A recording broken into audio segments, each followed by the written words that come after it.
Tatanong, bakit gano'n yung title? Tayong mga Pilipino, we are used to celebrating the Mass doon sa manner na yan ng Roman Missal. Pero kaila po sa marami, iba't iba pala ang uri o forma ng Misa. I don't know if you know that. Kung kayo'y mapunta doon sa Milan, sa Italy, meron po silang pamamaraan ng pagmimisa na kung tawagin nila ay Ambrosian Mass. Kasi yun po ay sinimulan gawin ng isa sa mga naging obispo ng Milano, si Saint Ambrose. Kaya Ambrosian Mass. Hindi ko pa rin nakita yung forma nun, pero sabi nila, ibang-iba yun. No? Sa Pilipinas, isang paring taga San Beda, Benedictine na pare, si Father Anscar Chupungo, ang nagsulat din ng pagmimisa sa tradisyon ng Pilipino. At yun yung tinawag na Filipino Mass. No? Hindi po yung misa ginagawa natin sa simbahan at the usual way. Kung hindi, yung Pilipino, mas talagang naka-integrate doon yung mga ugaling Pilipino.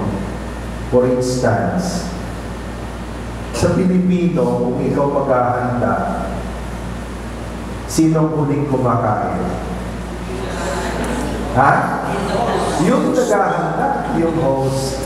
Kaya sa Pilipino, mas na sinulat ni Father Chupungo, ang unang nagkukumunyon ay hindi ang pare.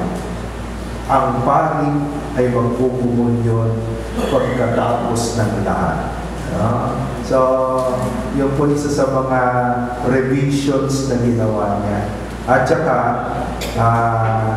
doon ay marami din siya in-integrate na gesture ng isang Pilipino. So anyway, itong Roman Missal, nabanggit ko yan kasi sa opening pages ng Roman Missal, yung makapal na Missal na yan na ginagamit natin sa Misa, naroon ang ilang mga basic information tungkol sa Kwaresma.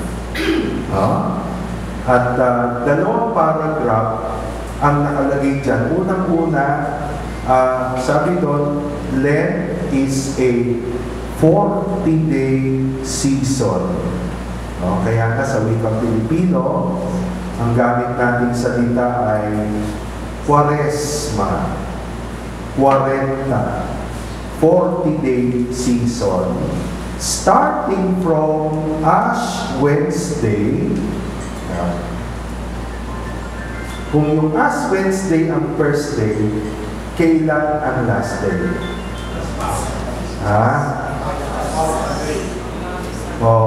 Siyempre, pag nag-40 days po tayo, from Ash Wednesday, Palm Sunday ang 40th day. Pero accommodation, sabi nung paragraph na yan sa Roman Missal, pwede nating tawagin ng Kwaresma mula Ash Wednesday until the beginning of the Mass of the Lord's Supper on Holy Thursday. So, ibig sabihin nun, pag tumungtong ka doon sa Misa ng Holy Thursday, tapos na ang Kwaresma. Therefore, ang Biyernes Santo ba Kwaresma? Hindi na. Technically, hindi na. Ba't ganyan yung mga mukha ninyo? Parang may rene-revise ako. Totoo po yun. Maraming Pilipino hindi alam yan. No? Kaya, ang Kwaresma hanggang Huwebes Santo lang. Pagsimula ng Misa ng Huwebes Santo, magsasara na ang Kwaresma. Siya nga pala bakit 40 days yung preparation?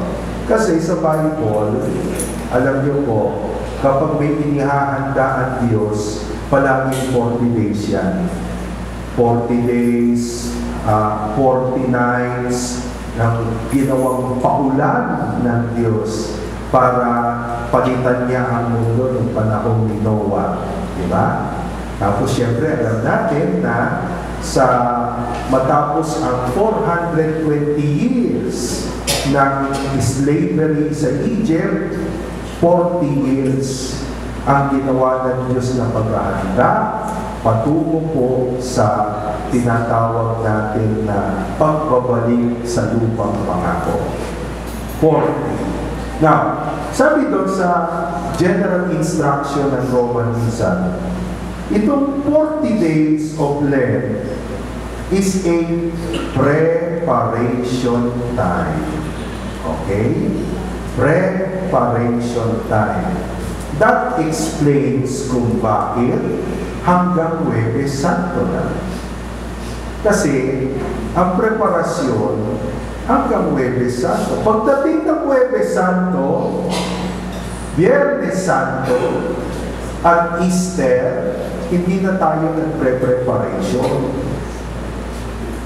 Tayo'y nagdiriwang na. Ayun. So, kaya tawag natin sa huling 3 araw na yon, Paschal Triduum. Paschal Triduum. 3 araw na pagdiriwang ng Paschal Mystery. Ano yung Paschal Mystery? Hindi kayo graduate sa ME, hindi nyo yun alam. Passion, death, and resurrection. Magkakadikit yun. Pinagdiriwang natin, hindi lang yung pasyon, hindi lang yung kamatayan, pinagdiriwang natin yung muling pagkabuhay. Kaya nga, nakita niyo yung ating ginawang way of the cross ay nagtatapos sa resurrection. No? So, hindi sa kamatayan, kung hindi sa muling pagkabuhay. Pinagdiriwang na natin yun. 3 araw. Again, bakit 3 araw? Masasagot niyo ba si Eli Soriano? Kung tinanong kayo, bakit 3 Huwebes, Biyernes, Sabado, Linggo? 4 araw yung ginagawa ninyo.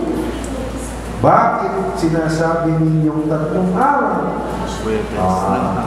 Kasi sa Biblia, ang araw ng mga Hudyo ay hindi po nagsisimula ng 12 midnight. No? Kung hindi, nagsisimula ito ng 5 p.m. 5:00 ng hapon. Kasi yun yung paglisan ng Israel mula sa pagkaalipin ng Egypt. At sabi ko ng Diyos, sa aklat ng Exodo, ito ang simula ng inyong bagong araw. So, 5 p.m. ng Thursday to 5 p.m. of Friday, one day. 5 p.m. of Friday to 5 p.m. of Saturday, second day.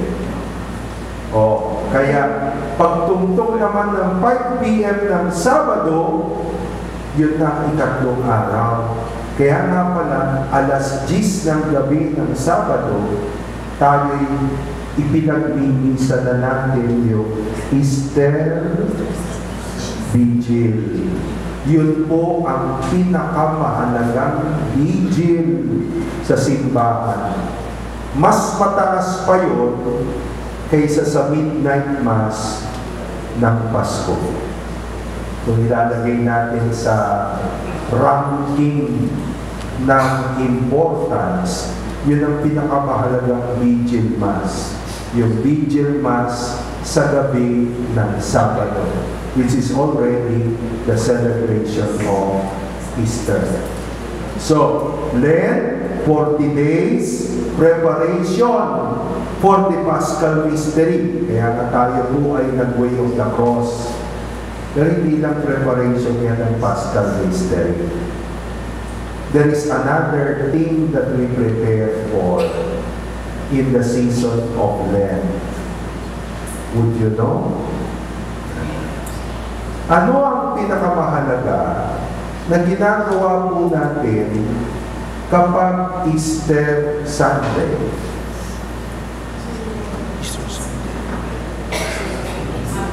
Pinuntahan ko yung isang community, ang sagot nila sa akin, egg hunting. Ano ang pinakamahalagang ginagawa natin ng Easter Sunday? Baptismal vow. Tanungin niyo yung katabi niyo, nagtaon na siyang Katoliko. We are renewing our baptismal vows.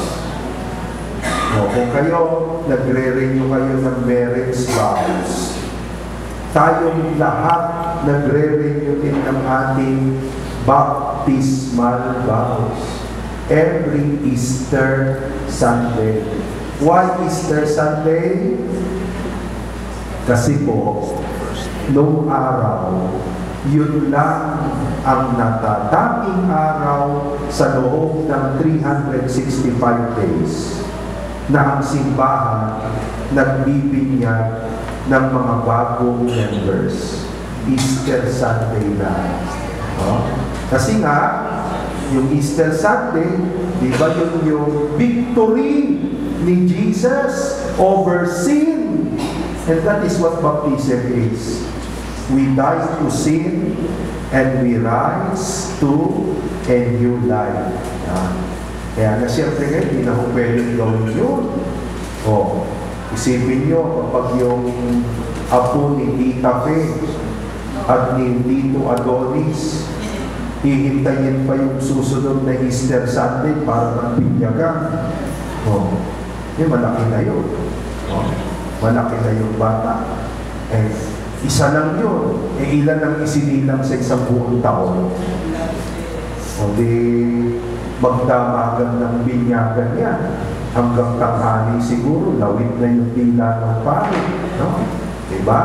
Kaya impractical na. So, but anyway, we still have the renewal of vows on Easter Sunday.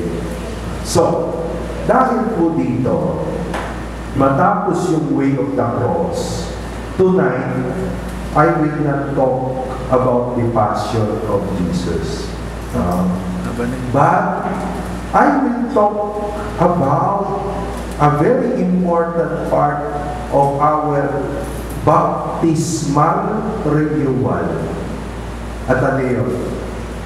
Kapag tayo bininyagan, at nagre-renew ng ating baptism, we are actually renewing our being part of the church. The church, ang ating paglalakbay kasama ng simbahan. Kaya palagi ko, dapat bahagi po ng ating Lenten reflection, Lenten recollection, yung ating paglalakbay with the church. As baptized Christians, and we renew our vows, we are renewing our journey with the church. So, kailangan yung panahon ng Kwaresma, ito rin ay panahon ng ating pong renewal ng ating journey with the church. Naalala ko ang ating pong professor sa theology na naging professor din ni Bishop Bacani at ni Monsignor Bengo at ni Cardinal Tagle. The Venerable Father Catalino Arevalo, isang Jesuita. Sabi niya palagi, ang isang tunay na Kristiyano dapat hindi lang thinking with Jesus, kung hindi, sabi niya, a true Christian must also have sentire cum ecclesia. To think with the church. to fill with the church. Now, speaking about thinking, feeling with the church, alam niyo po, para sa taong ito, ang ating pong tema as church is communities of communion, of communion of communities. Kaya dapat bahagi po ng ating renewal para sa season of Lent sa taong ito is yung reflection natin about the church, about communion. At yung po gustong simulan yung akin pong pagdihilay together with you. No? Yan. So, Christ, the cross, and communion. Paano nga ba itong temang ito ay tema ngayon ng journey ng simbahan? Lalo-lalo na ang journey ng simbahan sa Pilipinas. Ang kwento po ay nagsimula ng 1521. 1521.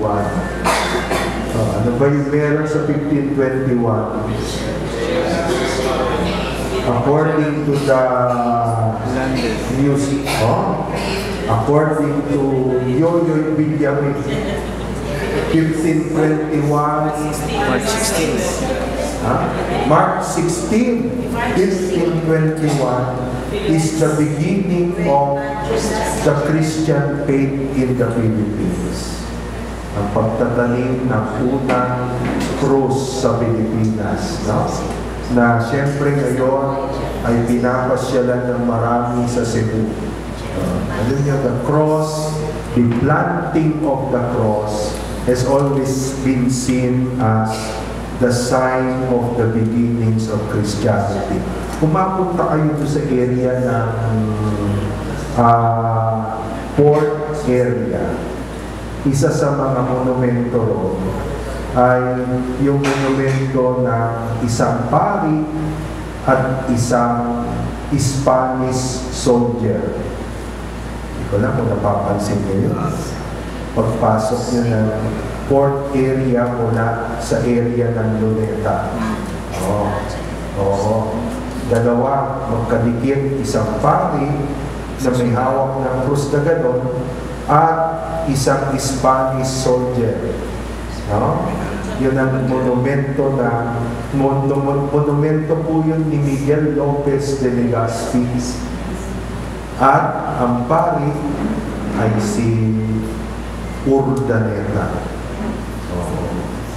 Si Urdaneta, kababayan ni Magellan.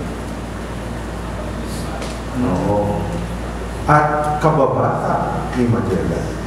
Nung pumunta si Magellan ng 1521, ang isa sa mga navigator niya, si Urdaneta. Pero hindi pa pari si Urdaneta. Pagbalik, nakabalik si Urdaneta ng Espanya, nagpari siya. Kaya, later, nung binabalak ni Miguel Lopez de Legazpi diskubrihin ang ruta ni Magellan, isinama niya si Urdaneta. Pari na si Urdaneta, Agustinian, para ituro yung daan na ginamit ni Magellan.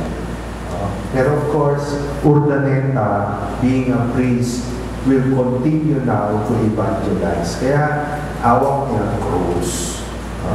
So the planting of the cross has always been seen as the beginning of the faith. But syempre, 1521 is also the first Mass and the first baptism. Okay? Kaya nga yan, yung picture ng pagbibigay ng, ano yung picture sa gitna? Ito isang famous painting ni Amorsolo. Ito po yung pagbibigay ng imahen ng Santo Niño de Cebu bilang pamalit ng Reyna ng Cebu sa kanyang mga anito na dapat sunugin. Sa bandang ibaba, Yan ang picture ng pagsusunog ng mga anito. No? Pero ngayon, hindi na sinusunod yung anito. Pinatabi sa Santo Niño. May Buddha, may pusa, may palaka. Yung iba yata, may triangle pa. Hindi ko alam kung anong isusunod na itasabi sa Santo Niño. But it is meant to have replaced pagan spirit. So, kung gano'n yan, so ibig ko sabihin yan, 2021 will be 500 years of Christianity. Kaya, kwentahin nyo, ilang taon na kayo, no? 25. Ilang taon na kayo? 2021. Huwag kayong mawawala. It will be a very big celebration for the Philippines. The 500 years of Christianity. So dahil po dyan, we are preparing for 2021, not for 9 months, not for 9 days, but for 9 years. Simula yan noong 2013. 9 years. Kaya nobenaryo na 9 na taon. Nobena means 9. Oo. Yung simbang gabi, nobena yun, kaya 9 yun. Kaso, ang daya nyo, magpapakita kayo sa unang gabi. Tapos, tutulugan nyo na kami. So, pagdating ng ikalimang gabi, paus na yung pare. Sa puya at sa iba pang gawain. Mas mabigat po ang Pasko kaysa Semana Santa. Kasi Semana Santa, isang misa lang ng Huwebes, isang misa lang ng Biyernes. No? Pero pag Pasko, may simbang gabi na, may simbang umaga pa, may simbang opisina pa. Iba pa yung simba ng Christmas party. No? Kaya, pag Pasko, talagang gas-gas yung ano. Now, sa 9 years, taon-taon, may tema. Yun. So this year, yan po ang tema. The parish communion of communities. The formation of basic Christian communities of communion, participation, and mission. 3 big words. Communion, participation, mission. Saan galing yan? Saan yung hinugod yung temang yan? Noong nakaraang taon, natandaan niyo ba kung yung tema?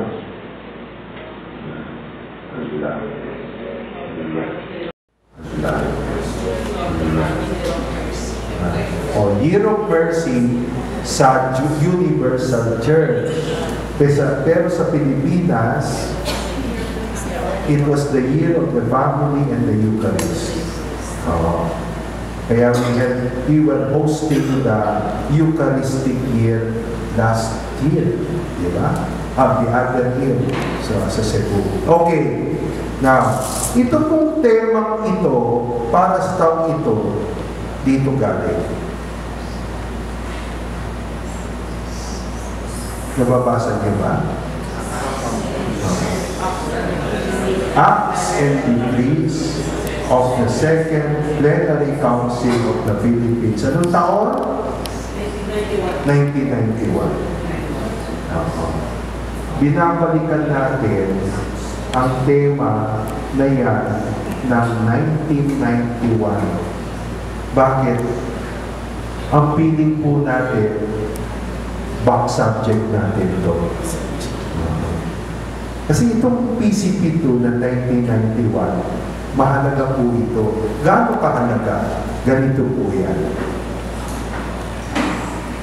Nung nakaraang taon, tayo ay nagdiwang ng Jubilee Year of Mercy. Tama? Bakit may Jubilee Year of Mercy last year? Kasi po, last year ay atin pong ibinagdiwang ang pagtatapos ng Second Vatican Council. Mahalaga to Second Vatican Council na ito sapagkat ito po ang guide ng simbahan sa ngayon. Second Vatican Council. Yung pagmimisa ng paring paharap, yung paggamit ng iba't ibang instrument for the Mass. Nung araw, hindi ko pwede yung ginagawa ni Kuya Dave na computer ang gamit natin pagkanta. Nung araw, isang instrumento lang ang pwedeng patugtugin sa misa. Yun yung pipe organ. Yun na. Hindi pwede gitara. Hindi pwede magbisa sa Pilipino. Kailangan Latin. At kayo, wala kayong ginagawa ng araw. Sisimba lang kayo. Wala yung mga marriage encounter na yan. Wala yan. Yung mga iba't ibang apostolado ng mga laiko, Bible study, wala po yan ng araw. Lahat yan galing yan sa Vatican II. Kaya mahalaga yung Vatican II. Pero, alam niyo po, yung Vatican II, yan ang konsehong nagbago sa buong simbahan. Kailangan ngayon yan ibaba sa sitwasyon ng Pilipinas. Yan naman ang PCP2. Ang PCP2, ang local application ng Vatican II. Yun, no? So, in-apply sa Pilipinas. Okay? So, ngayon, isa sa mga back subject natin, yung tungkol sa community of community. Kasi tignan ninyo, ito po, ito po ang lawak ng Vatican II. Vatican II para sa atin is a new Pentecost. It's a renewal of the church. Bakit? Yan ang 16 na dokumento na inilabas ng Vatican II. 16 documents. Una, mga dokumentong may effect sa pundasyon ng simbahan. Tungkol sa Biblia, pag-aaral ng Biblia, at tungkol sa liturgia, tungkol sa simbahan. 4 na dokumento sa gitna. Meron ding dokumentong tumatalakay sa iba't ibang grupo ng simbahan. 4. Meron din dokumentong tumatalakay sa pakikipag-ugnayan ng simbahan sa ibang relihiyon. 4. At dokumentong tumatalakay sa misyon ng simbahan. Isa na riyan ang dokumento tungkol sa mass media. Wala pa naman kasi mass media before 1961. Kaya alam niyo po, the Vatican II is really a very important council. Yan ang title ng 16 na dokumento na pwede niyo kong basahin sa internet. Wala akong sikreto dyan. No? Yan ay available. At ang dalawang Santo Papa nag-guide ng Vatican II, ito si Blessed John the 23rd. Ang unang Santo Papa nangahas lumabas ng Vatikano. Kasi nung araw, kapag inelect kang Santo Papa, you are a prisoner of the Vatican. You eat alone. Nung araw, bawal na ang Papa ay kumain na may kasama. Kasi baka madiskubre pustiso ang ibig niya. Ganun kasagrado tingin nila. Etong Santo Papang ito, ibang klase. He started to talk to people, eat with people. He started to get out of the Vatican. He's now called Blessed John the 23rd. At ang Santo Papang nagtapos ng Vatican II, si Paul VI. Na isa na rin. Kasi si John the 23rd pala, saint na. Hindi lang blessed. Saint na siya. Si Paul VI ang blessed. Si Paul VI, yan po ang unang Santo Papang naglibot sa mundo. Siya rin ang unang Santo Papang bumisita sa Pilipinas. So they were the spirit behind Vatican II. Now, mula sa Vatican II, PCP2. Tingnan niyo po, bakit ko linabas yan?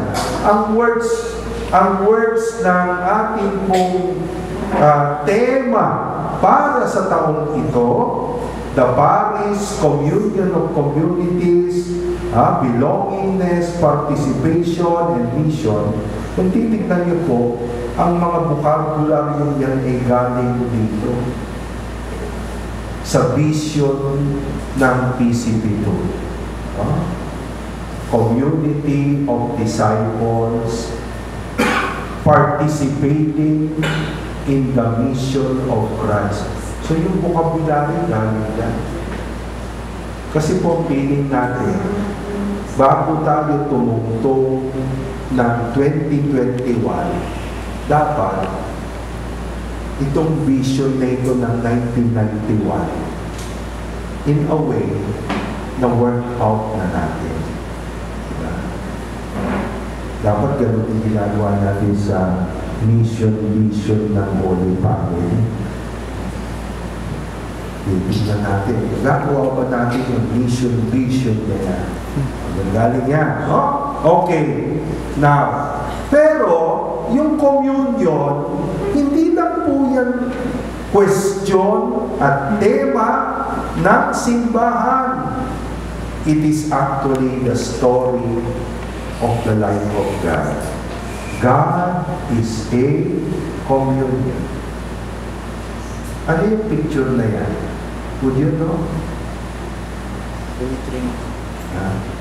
Yan po ang icon, famous icon ng Blessed Trinity. Ang nagguhit niya ay isang Russian monk, si Rublev. So makaiba, no? Kasi makita nyo, pare-pareho. Diba? Ano ito? Saan ito kinuha? Ito yung kwento ni Abraham.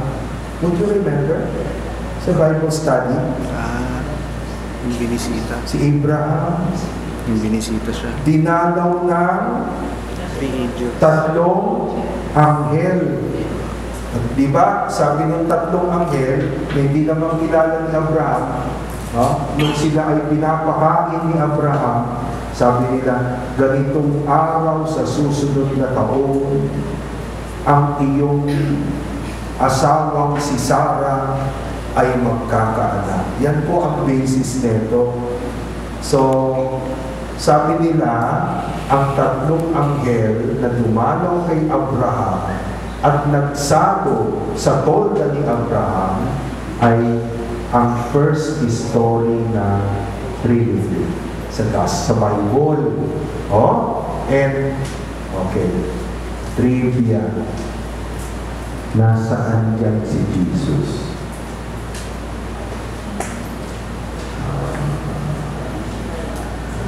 Saan dyan si Jesus? Saan?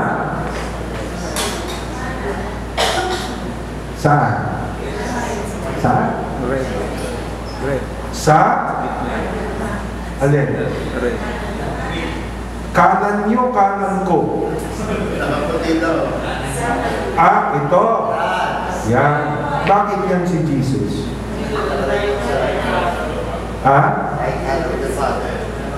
Bakit? Nasaan ang Father? Sigurado kang yung Father ang nasa gitna? Wala, buta siya pa.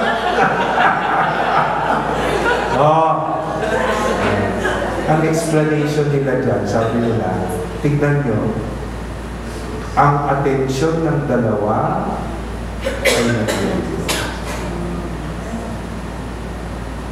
Si Jesus ang tagapagpakilala. Kasi siya ang nagkatawang tao. Siya ang tagapagpakilala ng Ama at ng Espiritu. So they are both looking at Jesus. Now, if you look at it, God therefore is a story of a community. So yung question ng community, communion, hindi po yan galing na sa dokumento ng simbahan. It is actually the story of the Trinity. Kaya nga yan po yung ilan sa mga typical symbols na gamit natin on the Trinity. Yung typical symbols na. Yan yung clover leaf ng Irish. 3-in-1. Diba? Muntik ko nang ilagay dyan yung sachet ng Nescafe. May nakalagay na 3-in-1. Okay? So, sa kanyang buong buhay, sa dalawang mahalagang okasyon, ipinakilala ni Jesus na siya ay hindi nag-iisa, kung hindi kasama niya palagi ang community, communion na yan ng Father and Spirit. Ito po ang kwento ng baptism. Yan. There you see Jesus at the river Jordan, and the Spirit and the Father talking from the heavens. Ang tawag po natin dyan sa Bible study ay theophany. So, pagpapakilala ng Diyos. Pero in another instance, you have also the story of transfiguration. Yung transfiguration, yung palagi natin pray kung Thursday, sa Rosary, Mystery of the Light. Anong halaga ng transfiguration? Kung yung baptism ang simula ng ministry ni Jesus, yung transfiguration, simula naman po ng passion of Jesus. Kasi pagkatapos niya, siya ay tutungo na ng Jerusalem.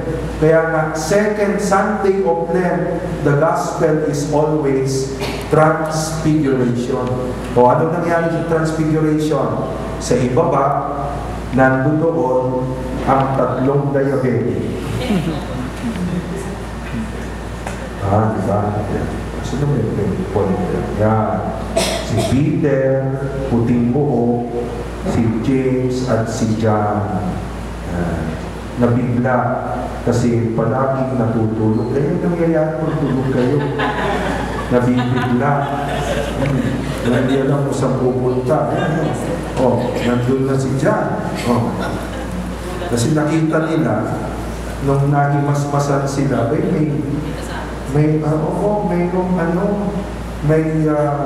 may sining. The Beauty and the Beast. May sining. Si Jesus, si Moses, at si Elijah. Si Elijah, nakadamit ng camel's hair. Kaya nga, akala ng mga tao, nung dumating si John the Baptist, siya si Elijah muling bumalik. Kasi pareho sila ng costume. Kung titignan niyo sa Bible, Elijah also was clothed in camel's hair. Exactly the same thing like John. Ano nangyari sa transfiguration? There is Jesus, but there is also the overshadowing of the cloud and the voice of the Father. So again, the community of the Trinity. O siya nga pala, bakit po palaging may ganyan? Yung mga icon, may mga ganyan.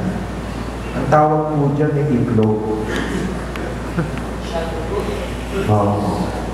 Kasi ang itlog simula ng Easter.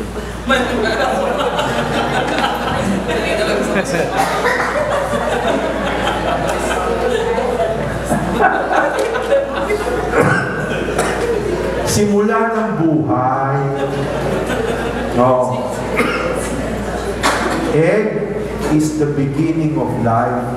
Kaya, that is always connected with the divinity, the egg shape. Oh? The beginning of life. Oh.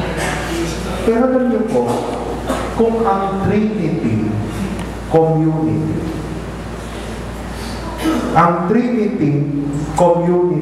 communion, sa buhay ni Jesus, hindi lang niya ipinakita ang halaga ng community at communion sa pamagitan ng pagpapakilala sa atin na Trinity. Jesus also showed the importance of community and communion by living in a family. Gusto ko yung mga classical pictures na yan ng Holy Family. Alam niyo kung bakit? Pansinin niyo. Jesus, Mary, Joseph. Jesus, Spirit, Father. Father, Son, Spirit. Jesus, Mary, Joseph. That is the double Trinity. The Trinity from heaven and the Trinity on earth. The double Trinity. So, ito yung family ni Jesus sa heaven, pero ito yung kanyang family sa earth. But everywhere Jesus goes, it is always community. Kaya sabi ni Lord, it is not good for man To be alone. So, hindi lang yun palipad hangin. No? Yun ang katotohanan. Sa kwento ng Diyos at sa kwento ng buhay ni Jesus. At si Jesus, ipinakita niya yung halaga ng communion at community sa family, hindi lang sa photo walks, kung hindi sa gawain. He was known to be the carpenter. Diba? Pero hindi lang yan. The importance of communion and community, not only in work, but also in death. Ano yung picture niya? That is the Holy Family at the death of Joseph. Kaya nga si Saint Joseph, katatapos lang natin ng feast day niya, kaya nga si Saint Joseph, katatapos lang natin ng feast day niya, he is invoked as the patron of a good death because he was assisted by Jesus and Mary in death. Yan, yung araw, isa sa mga kinakabisang prayer ay yung prayer niya, Jesus, Mary, and Joseph, I give you my heart and my soul. Jesus, Mary, and Joseph, assist me in my last agony. Jesus, Mary, and Joseph, may I rest forth my soul in peace with you. So, that's the Saint Joseph. So, Jesus lived the communion and the community of the family in word and in death. Siyempre, another witness of Jesus about communion is the story of the wedding at Cana. Ang kanyang unang himala is for the purpose of supporting a communion of a newly wedded husband and wife. First miracle at Cana. Kaya nag-uusap pa si Maria at si Jesus. Sabi ni Maria, sige na, mga alagad mo ang umubos niya Kaya, palitan nila. Kasi nga, yung mga alagad niya, puro mga fisherman. Kaya parang linom. Now, of course, in his life, Jesus was also surrounded by the communion and the community of his disciples. Until the last night of his life on earth, it was a life of communion. Diba? And ito maganda kay Pope Francis.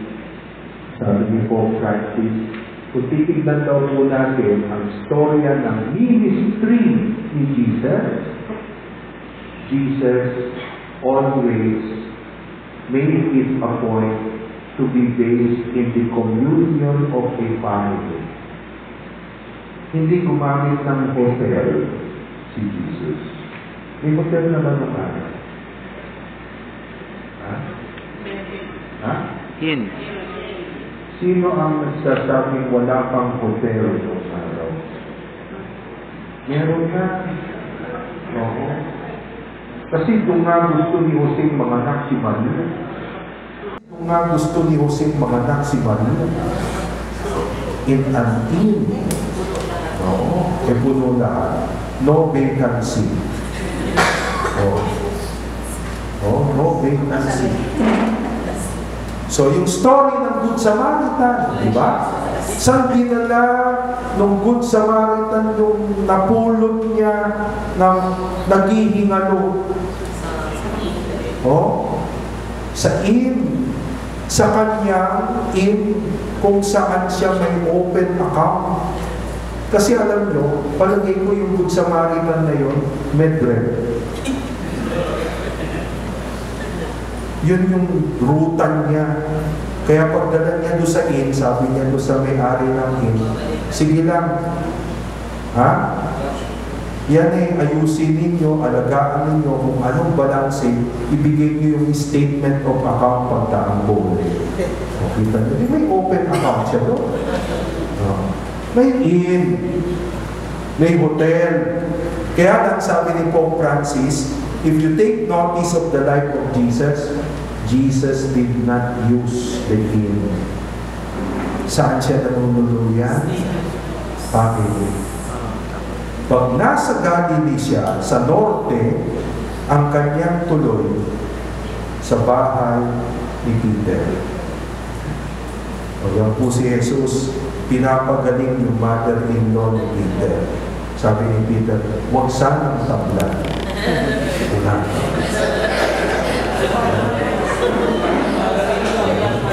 Kaya, pagdating ng agony in the garden, bumawi si Peter sa arrest. Do you know the man? No.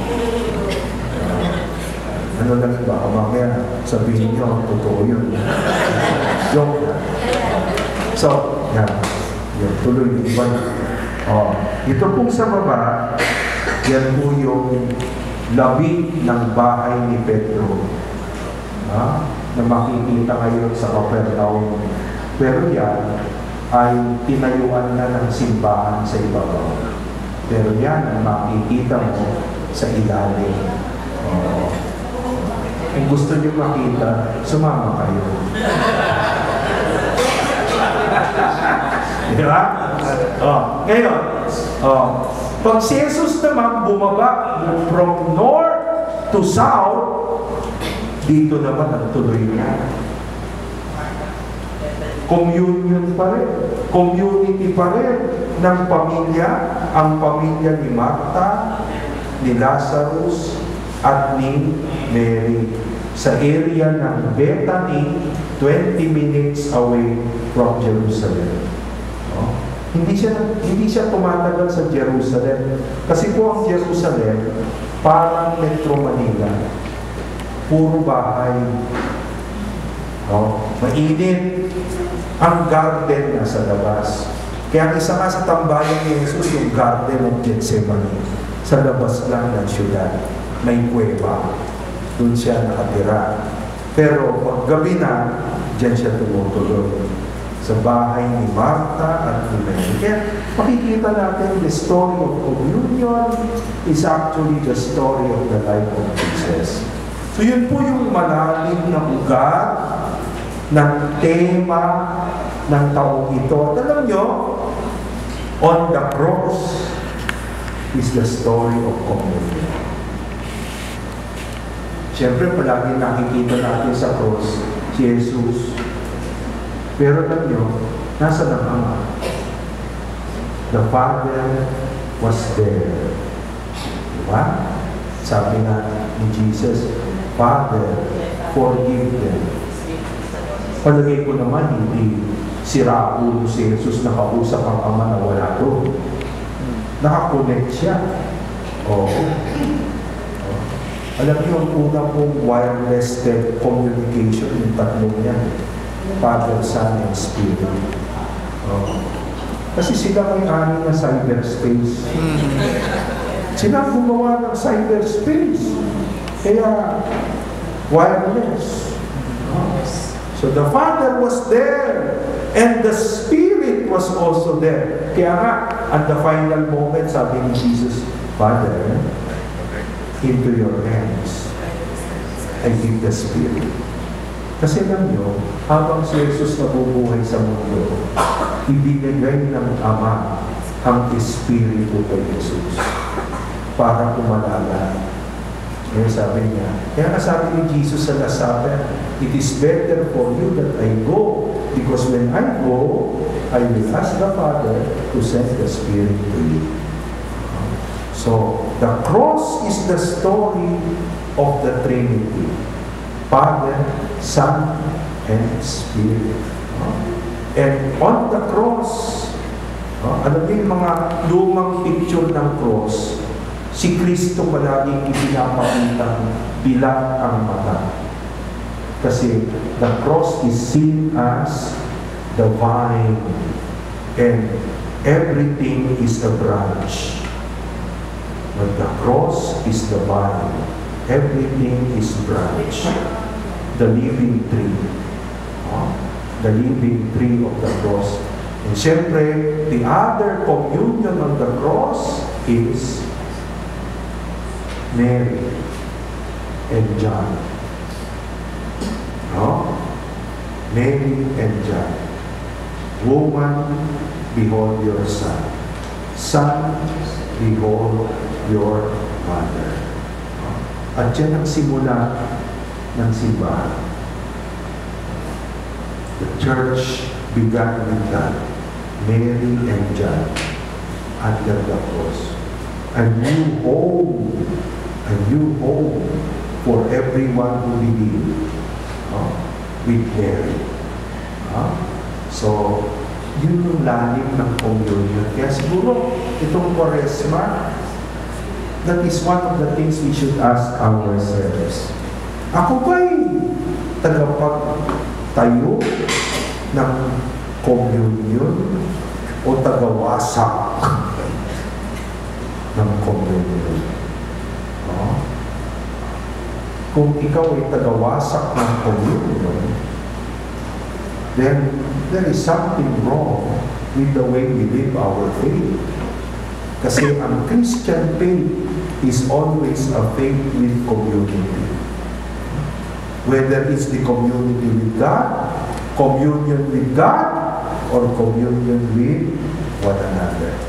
Ngayon, kapag napakahalaga yung communion, so may ating second set po yun. Yan. Paano tayo bumubuo ng communion? What is important when we build a communion? Anong mahalaga sa atin? Siyempre sabihin nyo, love. But you know, aside from love, a very important bond of communion is joy. Diba? Tignan nyo yung katabi nyo. Paano niya natagalan?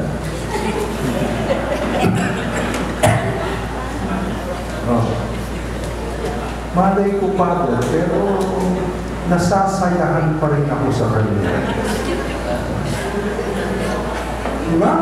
Ang hirap niya kapag hindi ka na masaya.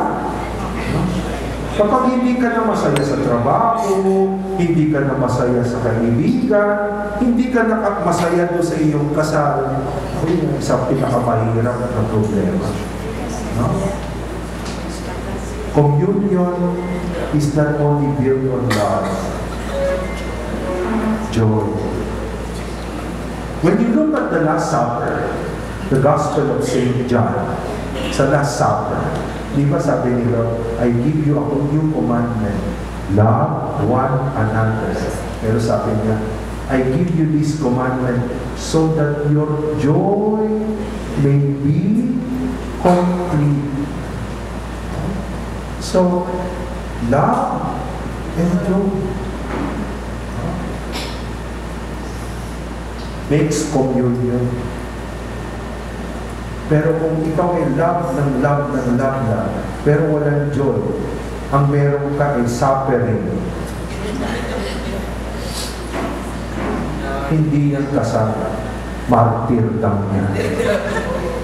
No? So, there has to be true joy. And because that is also the mark of the communion of Jesus. Huh? When you look at the teachings of Jesus, Jesus always taught about being blessed. Diba sa Old Testament, 10 Commandments. Yung 10 Commandments, hindi attractive eh. Kasi lahat bawal, thou shall not, thou shall, saway ng saway. Pero sa New Testament, the foundation of the message of the New Testament is the Beatitudes. Now, sa ibang Bibles, ang translation ng blessed na yan ay happy. Diba? Happy are the poor in spirit. Kasi magkadikit po yun. Kung blessed ka, happy ka. O, tika may katabi mo. Blessed ba yan?